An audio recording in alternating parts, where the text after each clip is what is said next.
Before I get into today's video, I just want to give you a quick update on where we have been. But I promise this relates to the build of our tiny house. For the past 7 months, we moved into a temporary apartment, which is where I am right now. We've also had a beautiful baby girl. We are in a time crunch. Our lease is running up, so we have to have our tiny house livable in 6 weeks. Which this takes me to the first phase of building our tiny house on wheels, and that is the design and planning phase. Because altogether, the design and planning phase took roughly around 3 months, I think.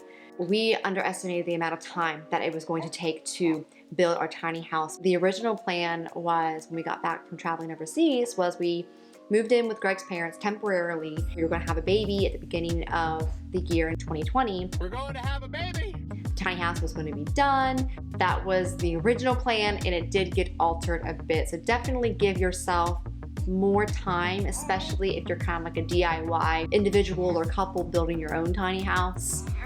Just anticipate, that it's probably going to take you more time than you originally estimate. Weight was a huge priority, and our goal weight is between 8,000 to 10,000 pounds. In order to get the tiny house down to under 10,000 pounds, it really comes down to the type of material the frame needs to be built out of. A lot of people do wood.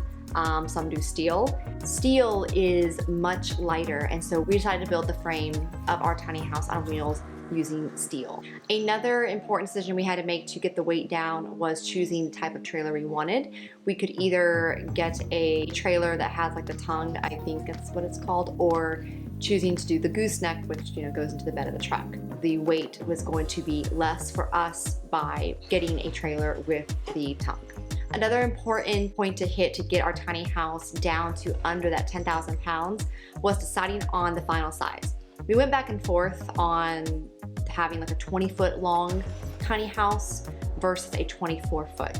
And in order to make that decision, we went outside and mapped out the size just on a driveway with chalk. And we found that doing a 24-foot tiny house would probably give us a bigger bathroom, but ultimately we would really be at that top end, that 10,000 pounds. We decided to go with the 20-foot long tiny house. So this leads me to another point of why the design and planning phase takes a lot of time.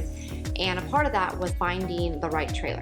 We came back thinking we could find a used trailer. We could not find a specific trailer that was 20 foot by 8.5 feet wide. We needed to get moving on the project, so we decided to buy a brand new trailer. It's about double the cost that we wanted to spend. If we were going to spend more money on something, it needs to be the foundation, obviously, because that is the most important part of our tiny house on wheels.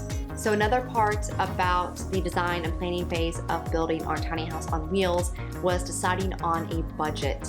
Our budget pretty much was between $15K to $25K. Now down the road, we do plan to be completely off grid.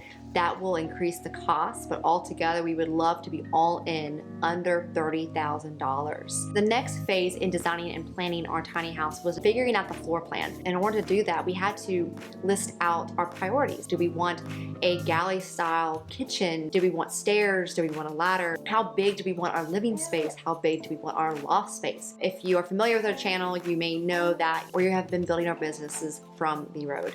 Therefore, an important part about our tiny house is having productive workspaces and multiple kinds of workspaces.